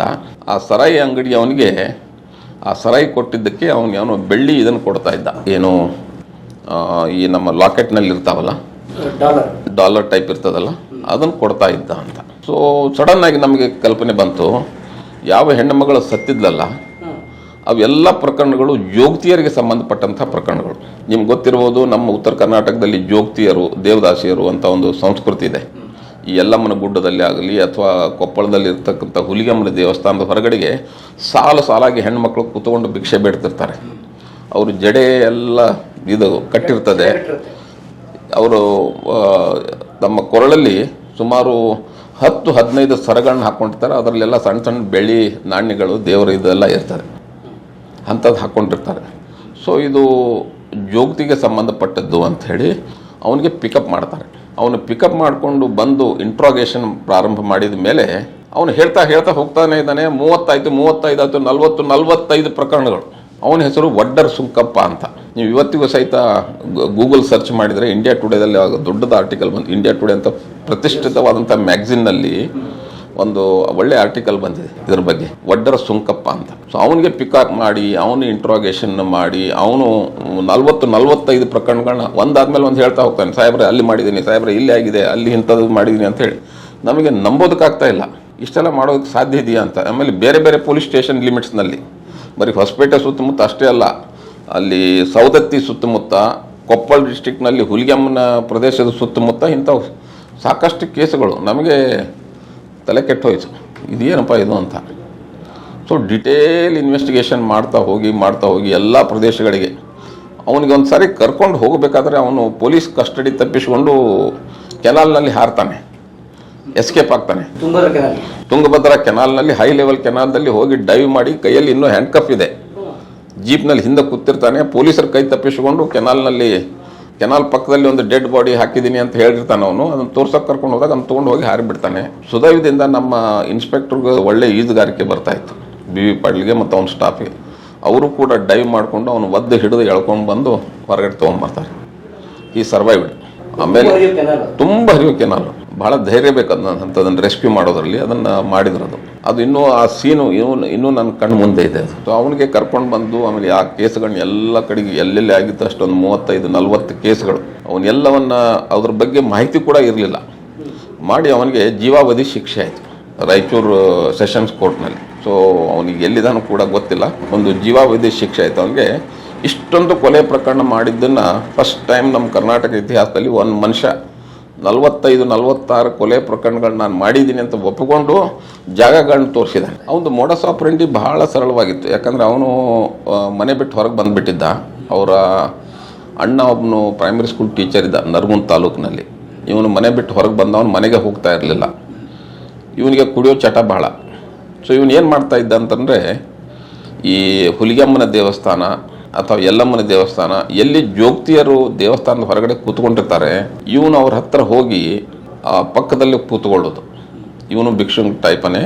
ಅವ್ರ ಜೊತೆ ಒಂದು ಪರಿಚಯ ಮಾಡಿಕೊಂಡು ಅವ್ರಿಗೆ ಹೇಳೋದು, ನೋಡಮ್ಮ ನಾನು ಊರಿಗೆ ಹೋಗ್ತಾ ಇದ್ದೀನಿ ಇವತ್ತು ಸಂಜೆ, ನಿನಗೆ ಕುಬ್ಸ ಮಾಡ್ತೀನಿ ಅಂತ. ನಮ್ಮ ಕಡೆಗೆ ಕುಬ್ಸ ಅಂತಂದರೆ ಜೋಗ್ತಿಗೆ ಬೇಕಂತ ಒಂದು ಸೀರೆ, ಕುಪ್ಪುಸ ಅಂತ ಕರೀತಾರೆ, ಬ್ಲೌಸ್ ಪೀಸು ಕೊಡ್ತೀನಿ, ಒಂದು ದುಡ್ಡು ಕೊಡ್ತೀನಿ ಅಂಥೇಳಿ ಅವ್ರನ್ನ ಫ್ರೆಂಡ್ಶಿಪ್ ಮಾಡಿಕೊಂಡು ಸಂಜೆ ಆದ ತಕ್ಷಣ ಊರಿಗೆ ಹೋಗೋಣ ನಡಿ ಅಂತ ನಮ್ಮ ಊರ ಹತ್ತಿರ ಇದೆ ಅಂತ ಕರ್ಕೊಂಡು ಹೋಗಿಬಿಡೋದು. ದಾರಿಯಲ್ಲಿ ಅವಳಿಗೆ ಕೂಡಿಸಿ ನಾನು ಇಲ್ಲಿ ನೇಚರ್ ಕಾಲ್ಗೆ ಹೋಗಿ ಬರ್ತೀನಿ, ಇಲ್ಲೇ ಕೂತಿರು, ಒಂದು 2 ನಿಮಿಷದಲ್ಲಿ ಬರ್ತೀನಿ ಅಂಥೇಳಿ ಅವಳನ್ನಲ್ಲೇ ಒಂದು ಕಾಲ್ದಾರಿ ಪಕ್ಕದಲ್ಲಿ ಕೂಡಿಸಿ ತಾನು ಆಚೆ ಹೋದಂಗೆ ಮಾಡಿ ಹಿಂದ್ಗಡೆಯಿಂದ ಬಂದು ದೊಡ್ಡ ಕಲ್ಲು ತೊಗೊಂಡು ಅವಳ ತಲೆ ಮೇಲೆ ಹಾಕಿಬಿಡೋದು, ಅವಳನ್ನ ಅಲ್ಲೇ ಸಾಯಿಸೋದು. ಅವಳ ಹತ್ರ ಒಂದು 10-15 ರೂಪಾಯಿ ಸಿಗ್ತದೆ ಹೆಚ್ಚಂದ್ರೆ ಭಿಕ್ಷೆ ಬೇಡಿದ್ದು. ಮತ್ತು ಕೊರಳಲ್ಲಿ ಈ ಬೆಳ್ಳಿ ನಾಣ್ಯಗಳಿದ್ದಿದ್ದು, ಸಣ್ಣ ಸಣ್ಣ ಸಣ್ಣ ಸಣ್ಣ ಬೆಳ್ಳಿ ನಾಣ್ಯಗಳಿರ್ತಾವೆ ನೋಡಿ, ಅದನ್ನು ತಕ್ಕೊಂಡು ಅಲ್ಲಿ ಆ ಹೆಣ ಅಲ್ಲೇ ಬಿಟ್ಟು ನಾನು ಹೋಗಿಬಿಡೋದು. ಈ ಹೆಣ್ಮಗಳ ದೇಹ ಪ್ರಾರಂಭದಲ್ಲಿ ಯಾರಿಗೂ ಸಿಗಲ್ಲ, ಯಾಕಂದರೆ ಎಲ್ಲೋ ರಿಮೋಟ್ ಏರಿಯಾದಲ್ಲಿ ಆಗಿಬಿಟ್ಟಿರ್ತದೆ. ಇದು ಕಾಲ್ದಾರಿಯಲ್ಲಿ ಎಲ್ಲೋ ಒಂದು ಕಡೆಗೆ ಆಗಿರ್ತದೆ. 3-4 ದಿವಸ ಆದಮೇಲೆ ಎಲ್ಲ ರಾತ್ರಿ ಪ್ರಾಣಿಗಳು ಬಂದು ತಿಂದು ಅದು ಹೆಣ ಕೊಳತು ವಾಸನೆ ಬಂದ ಮೇಲೇ ಜನಕ್ಕೆ ಗೊತ್ತಾಗೋದು. ಹೀಗೆ ಅವನು ಆ ತೊಗೊಂಡಂಥ ಇದನ್ನು ಮಾರಾಟ ಮಾಡಿ ಅದರಿಂದ ರಾತ್ರಿ ಹೋಗಿ ಸರಾಯಿ ಕುಡಿಯೋದು ಅಷ್ಟೇ, ಒಂದು ಬೇರೆ ಏನಿಲ್ಲ. ಅಂತ 44 ಕೇಸು ಮಾಡಿ ಅಂದರೆ ಆ ಮೋಡಸ್ ಆಪರೆಂಡಿ ಹೇಳ್ತಾ ಇದ್ದೇನೆ. ಅದಕ್ಕೆ ಅವನಿಗೆ ಟೈಟಲ್ ಬ್ರೂಟ್ ಆಫ್ ಬಳ್ಳಾರಿ ಅಂತ ಟೈಟಲ್ ಕೊಟ್ಟರು ಮಾಧ್ಯಮದಲ್ಲಿ. ಬಹಳ ಸೆನ್ಸೇಷನಲ್ ಕೇಸು. ಹೌದು. ಅದೇ ರೀತಿಯಾಗಿ ಆವಾಗೊಂದು ಇನ್ನೊಂದು ಇಂಟ್ರೆಸ್ಟಿಂಗ್ ಏನಂದರೆ ಈ ಟೀ ಪೌಡರ್ ಅಡಲ್ಟ್ರೇಷನ್. ನನಗೊಬ್ಬರು ಯಾರೋ ಬಾತ್ಮೀದಾರ ಒಂದು ಮಾಹಿತಿಯನ್ನು ಕೊಟ್ಟರು, ಹೀಗೆ ಏನು ನಕಲಿ ಟೀ ಪೌಡರ್ ತಯಾರು ಮಾಡ್ತಾ ಇದ್ದಾರೆ, ಅವರು ಜಾಗನೂ ಕೊಟ್ಟರು ಸ್ಪೆಸಿಫಿಕ್ ಆಗಿ ಇಂಥ ಜಾಗದಲ್ಲಿನೇ ಆಗ್ತಾ ಇದ್ದಿದ್ದು ಅಂತ. ಸೊ ನಾನು ಭಾಳ ಪ್ರತಿಷ್ಠಿತವಾದಂಥ ಒಂದು ಕುಟುಂಬ ಇತ್ತಲ್ಲಿ. ಅವರಿಗೆ ಗೋಡೌನ್ಗೆ ಹೋಗಿ ನಾನು ಪೊಲೀಸ್ ತೊಗೊಂಡು ಹೋಗಿ ರೇಡ್ ಮಾಡಿದರೆ ಎಲ್ಲ ಪ್ರತಿಷ್ಠಿತ ಬ್ರ್ಯಾಂಡ್ಗಳು ಆ ಕಾಲದಲ್ಲಿ ಟಾಟಾ, ಫಿನ್ಲೆ, ಮೂಡಿಸ್, ದೊಡ್ಡ ದೊಡ್ಡ ಟೀ ಬ್ರ್ಯಾಂಡ್ ಕಂಪ್ನಿಗಳು, ಅವುಗಳದ್ದು ಒಂದು ಗೋಡೌನ್ ಇತ್ತಲ್ಲಿ. ಅವ್ರು ಏನು ಮಾಡ್ತಾಯಿದ್ರು ಅಂತಂದರೆ ಒರಿಜಿನಲ್ ಬ್ಯಾಗನ್ನು ರೆಡಿ ಮಾಡ್ಕೊಳ್ಳೋದು. ಅಂದರೆ ಗೋಣಿ ಚೀಲ ಟೈಪ್ ಇರ್ತದೆ ದೊಡ್ಡದು, ನಾನು ಹೇಳೋದು 15-20-25 kg ಬ್ಯಾಗ್ಗಳು ರೆಡಿ ಮಾಡಿ ಅಲ್ಲಿ ಅದರಲ್ಲಿ ಒಂದು ಟೀ ಪೌಡ್ರನ್ನ 1 kg 2 kg ಹಾಕೋದು. ಮತ್ತು ಈ ಪರಟೆ ಇರ್ತದಲ್ಲ, ತೆಂಗಿನಕಾಯಿ ಮೇಲಿನ ಪರಟೆ, ಸಿಪ್ಪೆ, ಅದರದ್ದು ಇಂಡಸ್ಟ್ರಿಗಳಿದ್ದಾವೆ. ಅದನ್ನೆಲ್ಲ ಕ್ರಷ್ ಮಾಡಿ ಪೌಡರ್ ಮಾಡ್ತಕ್ಕಂಥ ಇಂಡಸ್ಟ್ರಿಗಳಿದೆ. ಅದನ್ನ ಪೌಡರ್ ಮಾಡಿದ್ದನ್ನು ಅದಕ್ಕೆ ಕೆಮಿಕಲ್ಸ್ ಹಾಕಿ ಬಣ್ಣ ಕೊಟ್ಟು ಅದ್ರ ಜೊತೆ ಮಿಕ್ಸ್ ಮಾಡಿ ಅದು ಮಾರಾಟ ಆಗ್ತಾಯಿದೆ ದೊಡ್ಡ ಪ್ರಮಾಣದಲ್ಲಿ, ಭಾಳ ದೊಡ್ಡ ಪ್ರಮಾಣದಲ್ಲಿ. ದೊಡ್ಡ ದೊಡ್ಡ ಪ್ರತಿಷ್ಠಿತ ಕಂಪ್ನಿಗಳದ್ದು ಲೇಬಲಿಂಗ್ ಆಗ್ತಾಯಿತ್ತು. ಆ ಲೇಬಲ್ಗಳೆಲ್ಲ ನಕಲಿ ಲೇಬಲ್ಗಳು. ಅದನ್ನು ಇಟ್ಕೊಂಡು ಇಡೀ ಉತ್ತರ ಕರ್ನಾಟಕದಲ್ಲೆಲ್ಲ ಸರಬರಾಜು ಆಗ್ತಾಯಿತ್ತು. ಇರತಕ್ಕಂಥ ದೊಡ್ಡ ದೊಡ್ಡ ಹೋಟೆಲ್ಗಳು, ಢಾಬಾಗಳಿಗೆಲ್ಲ, ಯಾಕಂದರೆ ಕಡಿಮೆ ರೇಟ್ನಲ್ಲಿ ಸಿಗ್ತಾಯಿತ್ತು, ಒಳ್ಳೆ ಪ್ರತಿಷ್ಠಿತ ಕಂಪ್ನಿದಂತ ಅಂದ್ಕೊಂಡು ತೊಗೊಳ್ಳೋರು. ಜನಕ್ಕೂ ಒಂದು ನಕಲಿ ಟೀ ಕುಡಿದು ಅದೇ ಅಭ್ಯಾಸ ಆಗಿಬಿಟ್ಟಿತ್ತು. ಆ ಟೀ ಇಲ್ಲಾಂದ್ರೆ ಅವರಿಗೆ ಒರಿಜಿನಲ್ ಟೀ ಪೌಡರ್ನಿಂದ ಕೊಟ್ಟರದ್ದು ಲೈಕ್ ಆಗ್ತಿರಲಿಲ್ಲ. ಅದೇ ಟೀ ಪೌಡರ್ ಬೇಕು ಅಂತ ಹೇಳಿ ತೊಗೊಳ್ತಾ ಇದ್ರು. ಅಷ್ಟು ಆ ಒಂದು ನಾಲಿಗೆ ಆ ರುಚಿಗೆ ಹೊಂದ್ಕೊಂಡು ಬಿಟ್ಟಿತ್ತು. ಸೊ ಅದನ್ನು ಬಹಳ ದೊಡ್ಡ ಪ್ರಕರಣ ಅದು ಮುಂದೆ ಶಿಕ್ಷೆಯಲ್ಲಿ ಇದಾಯ್ತದೆ. ಯಾಕಂದ್ರೆ ಫುಡ್ ಅಡಲ್ಟ್ರೇಷನ್ ಆ್ಯಕ್ಟ್ನಲ್ಲಿ ಬಂತು. ಚೀಟಿಂಗು, ಮೋಸ, ಇದೆಲ್ಲ ಫಾರೆನ್ಸಿಕ್ ಸೈನ್ಸ್ ಲ್ಯಾಬೊರೇಟರಿಯಲ್ಲಿ ಕೂಡ ರಿಪೋರ್ಟ್ ಬಂತು. ಏನಂದರೆ ಇದು ಕಲಬೆರಕೆ, ಸಂಪೂರ್ಣವಾದಂಥ ಕಲಬೆರಕೆಯಾದಂಥ ಆಹಾರ ಪದಾರ್ಥ ಅಂತ ಹೇಳಿ. ಸೊ ಇದು ನನಗೆ ಗೊತ್ತಿದ್ದ ಮಟ್ಟಿಗೆ ಇಂಥ ಒಂದು 2-3 ಕೇಸುಗಳು ಹೊಸಪೇಟೆಯಲ್ಲಿ ಆಯಿತು. ಆವಾಗ ಬೆಂಗಳೂರು ಸಿಟಿಯಲ್ಲಿ ಒಂದು ಪೋಸ್ಟ್ ವೇಕೆಂಟ್ ಆಯಿತು. ಅಸಿಸ್ಟೆಂಟ್ ಕಮಿಷನರ್ ಆಫ್ ಪೊಲೀಸ್ ಅಂತಕ್ಕಂಥ ಒಂದು ಪೋಸ್ಟ್ ಖಾಲಿ ಇತ್ತು. ಅವಾಗ 10 ಡಿವಿಷನ್ಗಳಿತ್ತು, ಸಬ್ ಡಿವಿಷನ್ಗಳು. ಅಸಿಸ್ಟೆಂಟ್ ಕಮಿಷನರ್ಗಳು ಬರೀ 10 ಜನ ಬೆಂಗಳೂರು ಸಿಟಿ, ಇಡೀ ಬೆಂಗಳೂರಿಗೆ 10 ಜನ ACPಗಳು, 2 DCPಗಳು, 1 ಪೊಲೀಸ್ ಕಮಿಷನರ್. ಅಂದರೆ ನಾನು ಎಕ್ಸಿಕ್ಯೂಟಿವ್ ಆಡಳಿತಕ್ಕೆ. ಇನ್ನು ರಿಸರ್ವ್ ಪೊಲೀಸ್ಗೆ ಅದು ಬೇರೆ ಇರ್ತಾಯಿದ್ರು, ಫಿಂಗರ್ ಪ್ರಿಂಟ್ಗೆ ಒಬ್ಬರು ಬೇರೆ, ರಿಸರ್ವ್ ಪೊಲೀಸರಿಗೆ ಬೇರೆ, ಈ ಥರ ಇರ್ತಾಯಿತ್ತು. ಆದರೆ ಎಕ್ಸಿಕ್ಯೂಟಿವ್ ಪೊಲೀಸ್ನಲ್ಲಿ 10 ಸಬ್ ಡಿವಿಷನ್ಗಳಿತ್ತು. ಒಂದು ಸಬ್ ಡಿವಿಷನ್ ಪೋಸ್ಟು ಖಾಲಿ ಆಯಿತು. ಆವಾಗ ಬಹಳ ಪ್ರತಿಷ್ಠಿತವಾದಂಥ ಒಬ್ಬರು ಪೊಲೀಸ್ ಕಮಿಷನರ್ ಇದ್ದರು ಬೆಂಗಳೂರಿನಲ್ಲಿ, PG ಹರ್ಲಂಕರ್ ಅಂತ. PG ಹರ್ಲಂಕರ್ ಅಂತ ಹೇಳಿ ಬಹಳ ಪ್ರತಿಷ್ಠಿತವಾದಂಥ, ಬಹಳ ನಿಷ್ಠುರವಾದಂಥ, ಬಹಳ ಹೆಸರುವಾಸಿಯಾದಂಥ one of the finest police commissioners of Bengaluru city ಅಂತ ಇವತ್ತಿಗೂ ಸಹಿತ ಕರೀತಾರೆ ಅವರು. ಅವರು ಒಬ್ಬರು ಯಾರಾದರೂ ಯಂಗ್ಸ್ಟರ್ಸನ್ನು ನಮ್ಮ ಸಿಟಿಗೆ ತೊಗೊಳ್ಬೇಕು ಅಂತ ಹೇಳಿ ಅವರು ಸರ್ಚ್ ಮಾಡ್ತಾ ಇರ್ತಾರೆ, ಯಾರನ್ನು ತೊಗೊಳ್ಬೋದು ಅಂತ. ಹೌದು, ಆ ಕಾಲದಲ್ಲಿ ವ್ಯವಸ್ಥೆ ಇತ್ತು. ಯಾಕಂದ್ರೆ ಅವರೆಲ್ಲ ಅಷ್ಟು ಗಟ್ಟಿಮುಟ್ಟಾದಂಥ ಅಧಿಕಾರಿಗಳು. ಅವರು ಯಾರನ್ನ ಹೆಸರು ಹೇಳ್ತಾರೆ ಅದಕ್ಕೆ ಸರ್ಕಾರ ಒಪ್ಕೊಳ್ತಾ ಇತ್ತು. ಈಗಿನ ಪರಿಸ್ಥಿತಿ ಆಗಿರಲಿಲ್ಲ. ಕೆಲವೊಂದು ವಿಷಯಗಳಲ್ಲಿ ಪೊಲೀಸ್ ಮೇಲಾಧಿಕಾರಿಗಳು ಯಾವ ರೀತಿ ಸರ್ಕಾರಕ್ಕೆ ಹೇಳ್ತಾರೆ ಅನ್ನೋ ಅದರ ಮೇಲೇ ಆದೇಶಗಳಾಗ್ತಾ ಇತ್ತು. ಯಾಕಂದ್ರೆ ಅಧಿಕಾರಿಗಳ ಮೇಲೆ ನಂಬಿಕೆ ಇರ್ತದೆ ಸರ್ಕಾರಕ್ಕೆ, ಮತ್ತು ಈ ಅಧಿಕಾರಿ ಆಡಳಿತಕ್ಕೆ ಒಳ್ಳೆ ಮಾಡೋ ಸಲುವಾಗಿ ಮಾಡ್ತಾ ಇದ್ದಾನೆ ಅನ್ನೋತಕ್ಕಂಥ ಒಂದು ನಂಬಿಕೆ ಆಗಿನ ಕಾಲದ ರಾಜಕಾರಣಿಗಳಿಗೆ ಬಹಳ ಇರ್ತಾ ಇತ್ತು. ಸೊ ಸೀನಿಯರ್ ಪೊಲೀಸ್ ಆಫೀಸರ್ಸ್ ಏನು ಹೇಳ್ತಾರೆ ಅದಕ್ಕೆ ಬಹಳ ಗೌರವ ಇತ್ತು. ಅದೆಲ್ಲ ಈಗ ಪೂರ್ತಿ ಡೈಲ್ಯೂಟ್ ಆಗಿ ಹೋಗಿಬಿಟ್ಟಿದೆ. ಈಗ ಸಂಪೂರ್ಣವಾಗಿ ನಾಶವಾಗಿ ಹೋಗಿಬಿಟ್ಟಿದೆ. ಸೀನಿಯರ್ ಪೊಲೀಸ್ ಆಫೀಸರ್ಸ್ ಏನು ರೆಕಮೆಂಡ್ ಮಾಡ್ತಾರೆ ಅದನ್ನು ರಾಜಕಾರಣಿಗಳು ಒಪ್ಪೋದೇ ಇಲ್ಲ. ತಮ್ಗೆ ಯಾರಿಗೆ ಬೇಕು ತಮ್ಗೆ ಹೆಂಗೆ ಬೇಕೋ ಅದನ್ನೇ ಮಾಡೋದು. ಅನ್ಲೆಸ್ ಸಿಚುವೇಶನ್ ಕ್ರೈಸಿಸ್ ಇರಬೇಕು, ಬಹಳ ಕ್ರೈಸಿಸ್ಸು, ಸರ್ಕಾರಕ್ಕೆ ಸಂಪೂರ್ಣವಾಗಿ ಕೆಟ್ಟ ಹೆಸರು ಬರ್ತದೆ ಅಂತಕ್ಕಂಥ ಪರಿಸ್ಥಿತಿ ಬಂದಾಗ ಮಾತ್ರ ಅವಾಗ ಒಬ್ಬ ಒಳ್ಳೆಯ ಅಧಿಕಾರಿಯನ್ನು ತಮ್ಮ ಮಾನ ಮರ್ಯಾದೆ ಉಳಿಸಿಕೊಳ್ಳೋ ಸಲುವಾಗಿ ಹಾಕ್ಕೊಳ್ತಾರೆ. ಅದು ಜನರ ಪ್ರೊಟೆಕ್ಷನ್ಗೆ ಅದು ಇದ್ಯದೇ ಇಲ್ಲ. ಅಲ್ಲ ಜನರ ಪ್ರೊಟೆಕ್ಷನ್ ಅದರಿಂದ ಆಟೋಮೆಟಿಕ್ ಆಗೇ ಆಗ್ತದೆ, ಸರ್ಕಾರಕ್ಕೂ ಒಳ್ಳೆ ಹೆಸರು ಬರ್ತದೆ. ಆ ಕ್ರೈಸಿಸ್ ಸಿಚುವೇಶನ್ಗಳಲ್ಲಿ ಮಾತ್ರ ಒಳ್ಳೆ ಅಧಿಕಾರಿಗಳನ್ನ ಹುಡುಕಿಕೊಂಡು ತಗೊಳ್ತಾರೆ ಸರ್ಕಾರದವರು, ಅಂದರೆ ಪೊಲಿಟಿಕಲ್ ಎಕ್ಸಿಕ್ಯೂಟಿವ್ಸ್. ಸೊ ಆ ಸಂದರ್ಭದಲ್ಲಿ ಹರ್ಲಂಕರ್ ಅವರಿಗೆ ನನ್ನ ವೈಯಕ್ತಿಕ ಪರಿಚಯ ಇರಲಿಲ್ಲ, ಯಾಕಂದ್ರೆ ನಾನು ಇನ್ನೂ ಭಾಳ ಜೂನಿಯರ್ ಅಧಿಕಾರಿ ಇದೆ. ಬಟ್ ಅವ್ರು ಸುತ್ತಮುತ್ತ ಇರ್ತಕ್ಕಂಥ 2-3 ಜನ ಅವರು ನಂಬರ್ 2 ಅಧಿಕಾರಿಗಳು ಅವ್ರನ್ನ ಕೇಳ್ತಾರೆ, ನೀವು ಒಬ್ಬನ ಸರ್ಚ್ ಮಾಡ್ಕೊಂಡು ನನಗೊಂದು ಹೆಸರು ಸಜೆಸ್ಟ್ ಮಾಡಿ ಅಂತ. ಅವರು ಒಂದು 3-4 ದಿವಸ ಅದನ್ನೆಲ್ಲ ಮಾಡಿ ಯಾರು ನಾನು ಅಂಡರ್ ಕೆಲಸ ಮಾಡಿದ್ರು, SN ಬೋರ್ಕರ್ ಅಂತ ಒಬ್ಬರಿದ್ದರು. ಬೋರ್ಕರ್ ಅವರು DGP ಆಗಿ ರಿಟೈರ್ ಆದರು. ಅವ್ರ ಅಂಡರ್ ನಾನು ಹಾಸನ ಜಿಲ್ಲೆಯಲ್ಲಿ 2-3 ತಿಂಗಳು ಕೆಲಸ ಮಾಡಿದ್ದೆ. ಅದೇ ರೀತಿ ಸುರೇಶ್ ಬಾಬು ಅಂಥೇಳಿ ಒಬ್ಬ ಒಳ್ಳೆಯ ಅಧಿಕಾರಿ, ನಮ್ಮಲ್ಲಿ ಇದ್ದಂಥ ಬಹಳ ಒಳ್ಳೆಯ ಅಧಿಕಾರಿ. ಅವರು ಹರ್ಲಂಕರ್ ಸಾಹೇಬರಿಗೆ ಗೋಪಾಲ್ ಹೊಸೂರ ಹೆಸರನ್ನು ನಾವು ಸಜೆಸ್ಟ್ ಮಾಡ್ತಾ ಇದ್ದೀವಿ ಅಂತ ಅಂದಮೇಲೆ ನನಗೆ ಬೆಂಗಳೂರಿಗೆ ಪೋಸ್ಟಿಂಗ್ ಆಗ್ತದೆ 1986. ಸೊ ಹರ್ಲಂಕರ್ ಸಾಹೇಬರು ತಮ್ಮ ಸಬಾರ್ಡಿನೇಟ್ಸ್ ಒಪ್ಪಿದ್ರು. ಯಾಕಂದ್ರೆ ಅವರಿಗೆ ಸ್ವತಃ ಎಲ್ಲರ ಬಗ್ಗೆ ಗೊತ್ತಿರಲ್ಲ, ಅವರಿಗೆ ನಂಬಿಕೆ ಇದ್ದಂಥ ಕೆಳಗಿನ ಅಧಿಕಾರಿಗಳನ್ನ ಕೇಳಿ ಅವ್ರ ಕಡೆಯಿಂದ ಹೆಸರುಗಳನ್ನ ತೆಗೆದುಕೊಂಡು ನನಗೆ ಬೆಂಗಳೂರು ಸಿಟಿಗೆ ಆವಾಗ 1985 ಆವಾಗ ಬೆಂಗಳೂರು ಸಿಟಿಗೆ assistant commissioner of police Ulsoor gate, ಈಗೇನು BBMP ಮುಂದೆ ಏನೋ ಪೊಲೀಸ್ ಸ್ಟೇಷನ್ ಇದೆ, ಅದರ ಮೇಲೆ ಒಂದು ಆಫೀಸ್ ಇದೆ, ಆ ಆಫೀಸ್ಗೆ ನಾನು ಅಸಿಸ್ಟೆಂಟ್ ಕಮಿಷನರ್ ಆಫ್ ಪೊಲೀಸ್ ಆಗಿ ಬಂದೆ. ನಾನು 38 ವರ್ಷ. ಸೊ ಬೆಂಗಳೂರು ಸಿಟಿಯಲ್ಲಿ ನಾನು assistant commissioner of police Halsoor gate ಅಂತ ಈಗ ಕರೀತಾರೆ, ಅದರ ಅಧಿಕಾರ ವಹಿಸಿಕೊಂಡೆ. ಹರ್ಲಂಕರ್ ಸಾಹೇಬರು ಪೊಲೀಸ್ ಕಮಿಷನರ್ ಆಗಿದ್ದರು, T ಜಯಪ್ರಕಾಶ್ ಅಂತ ನಮ್ಮ DCP ಆಗಿದ್ದರು. ಸೊ ಇಲ್ಲಿ ಬೆಂಗಳೂರು ಸಿಟಿಯಲ್ಲಿ ಕೆಲಸ ಮಾಡ್ತಕ್ಕಂಥ ಒಂದು ಒಳ್ಳೆಯ ಅವಕಾಶ ಸಿಕ್ತು. ಮತ್ತು ನನ್ನ ಕೆಲಸದ ಬಗ್ಗೆ ಕೂಡ ಇಲಾಖೆಗೆ ಹೆಚ್ಚಿನ ಪರಿಚಯ ಆಗೋದಕ್ಕೆ ಶುರು ಆಯಿತು. ಗೋಪಾಲ್ ಹೊಸೂರು ಅಂದರೆ ಹೀಗೆ ಮಾಡ್ತಾರೆ, ಈ ಥರ ಕೆಲಸ ಮಾಡ್ತಾರೆ, ಇವರು ಶಿಸ್ತು ಅದು ಇದನ್ನು ಅಂಥೇಳಿ. ಎಲ್ಲಿವರೆಗೆ ಕೆಂಪಯ್ಯನವರು ಎಷ್ಟೋ ಸಾರಿ ನನಗೆ ಹೇಳ್ತಾರೆ, ನಿಮ್ಮ ಸಬ್ ಡಿವಿಷನ್ನಲ್ಲಿ ಏನಾಗ್ತಾ ಇದೆ ಅನ್ನೋದನ್ನು ನಾನು DCP CR ಇದ್ದುಕೊಂಡು ನೋಡ್ತಾ ಇದ್ದೆ, ನನಗೂ ಸಹ ನಾನು ಈ ಥರ ಮಾಡಬೇಕಾಗಿತ್ತಲ್ಲ ಅಂಥೇಳಿ ನನಗೆ ಎಷ್ಟೋ ಸಾರಿ ಅನ್ನಿಸ್ತಾ ಇತ್ತು, ಈ ಥರ ಅಡ್ಮಿನಿಸ್ಟ್ರೇಷನ್ ಕೊಡಬೇಕು ಅಂಥೇಳಿ ಅಂತ ಎಷ್ಟೋ ಸಾರಿ ಅವ್ರಿಗೆ ಅನ್ನಿಸ್ತಾ ಇದೆ ಅನ್ನೋದು ಇತ್ತೀಚೆಗೆ ಕೂಡ ನನಗೆ ಹೇಳಿದ್ದಾರೆ ಅವರು, ಕೆಂಪಯ್ಯ ಅಂತ ಪೊಲೀಸರು. ಗ್ರಾಮೀಣ ಪ್ರದೇಶದಲ್ಲಿ ಕೆಲಸ ಮಾಡಿ ಬರೋದಕ್ಕೂ ಬೆಂಗಳೂರು ನಗರದಲ್ಲಿ ಕೆಲಸ ಮಾಡೋದಕ್ಕೂ ಬಹಳ ವ್ಯತ್ಯಾಸ ಇದೆ. ಯಾಕಂತಂದರೆ ನಗರ ಪ್ರದೇಶದಲ್ಲಿ ಇಲ್ಲಿಯ ವಾತಾವರಣನೇ ಬೇರೆ ಇರ್ತದೆ. ಕಾನೂನು ಸುವ್ಯವಸ್ಥೆ ಇರ್ಬೋದು ಅಥವಾ ಅಪರಾಧಗಳಿಗೆ ಸಂಬಂಧಪಟ್ಟಂಥ ಇರ್ಬೋದು, ಮತ್ತು ನಮ್ಮ ಪೊಲೀಸ್ ವ್ಯವಸ್ಥೆ ಬಗ್ಗೆ ಬಹಳಷ್ಟು ವ್ಯತ್ಯಾಸ ಇರ್ತದೆ. ಗ್ರಾಮೀಣ ಪ್ರದೇಶದಲ್ಲಿ ನಾವೇ ಮುಖ್ಯಸ್ಥರಾಗಿಬಿಟ್ಟಿರ್ತೀವಿ, ನಾವೇನು ಹೇಳ್ತದೆ ಅದನ್ನು ನಡ್ಕೊಂಡು ಹೋಗ್ತಾ ಇರ್ತದೆ. ಆದರೆ ಬೆಂಗಳೂರು ಸಿಟಿಯಲ್ಲಿ ಹಾಗಲ್ಲ. ಬೆಂಗಳೂರು ಸಿಟಿಯಲ್ಲಿ ಜನಸಂಖ್ಯೆ ಇದೆ, ಜಾಸ್ತಿ ಇದೆ, ಇದು ಆಡಳಿತದ ಕೇಂದ್ರ ಸ್ಥಾನ, ಮತ್ತು ಇಲ್ಲಿ ಇಡೀ ರಾಜ್ಯದಲ್ಲಿ ಇರತಕ್ಕಂಥ ಎಲ್ಲ ಸಮಸ್ಯೆಗಳು ಕೊನೆಗೆ ಎಂಡ್ ಆಗೋದು ಬೆಂಗಳೂರಿನಲ್ಲೇ. ಹೀಗಾಗಿ ಕಾನೂನು ಸುವ್ಯವಸ್ಥೆ ಬಹಳ ಮುಖ್ಯವಾಗಿರ್ತದೆ. ಮತ್ತು ಇದು ಬಹಳ ಕಾಸ್ಮೋಪಾಲಿಟನ್ ಆಗಿರೋದರಿಂದ ದೇಶದ ನಾನಾ ಭಾಗಗಳಿಂದ ನಾನಾ ರೀತಿಯ ಜನ ಬಂದು ಇಲ್ಲಿ ವಾಸ ಮಾಡ್ತಿರ್ತಾರೆ. ಮತ್ತು ಆರ್ಥಿಕವಾಗಿ ಮುಂದುವರೆದ್ರಿಂದ ಆರ್ಥಿಕ ಅಪರಾಧಗಳನ್ನ ಮಾಡೋದಕ್ಕೂ ಕೂಡ ಇಲ್ಲಿ ಒಳ್ಳೆಯ ವಾತಾವರಣ ಇರ್ತದೆ.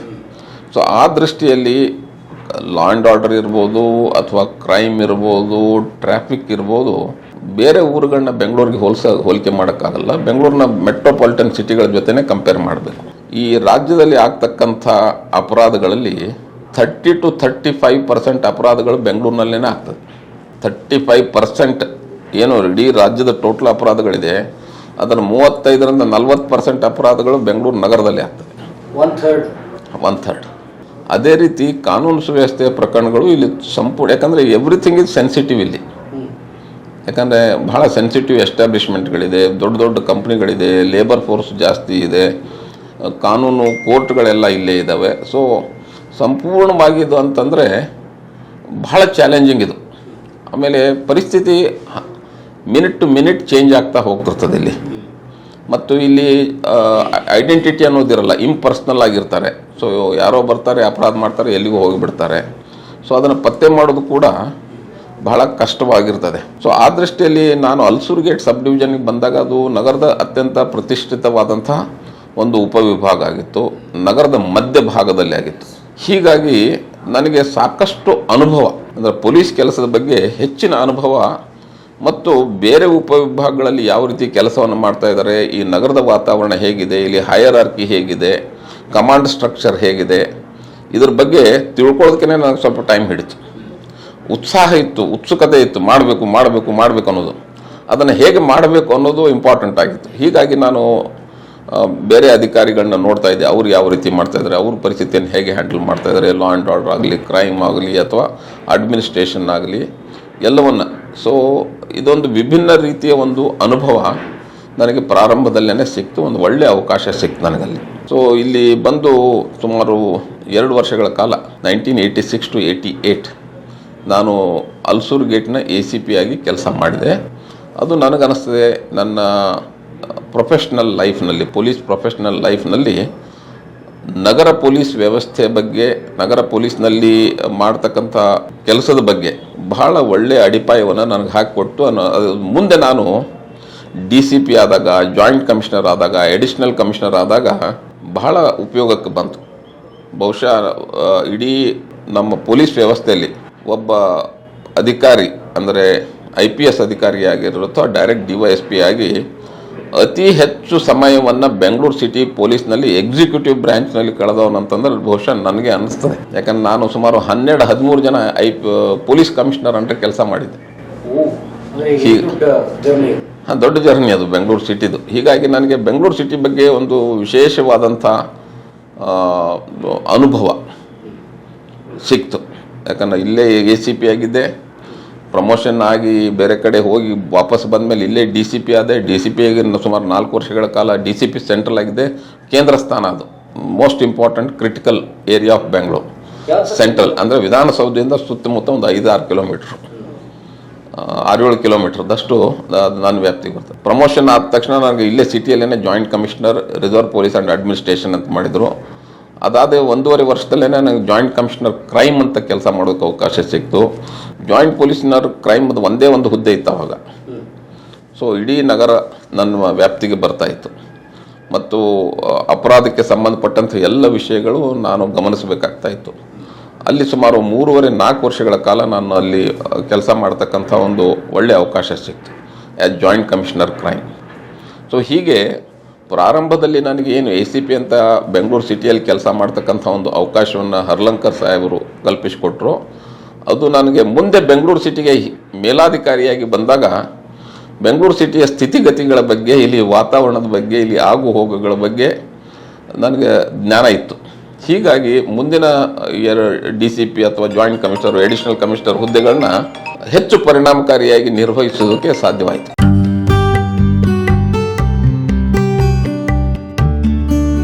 ಎಲ್ಲರೂ ಕಲಾ ಮಾಧ್ಯಮ ನೋಡಿ, ಸಬ್ಸ್ಕ್ರೈಬ್ ಮಾಡಿ, ಗಂಟೆ ಬಡಿ ಅಷ್ಟೇ. ಈ ವಿಡಿಯೋ ನೋಡಿದ್ದಕ್ಕೆ ನಿಮಗೆ ತುಂಬಾ ಧನ್ಯವಾದಗಳು.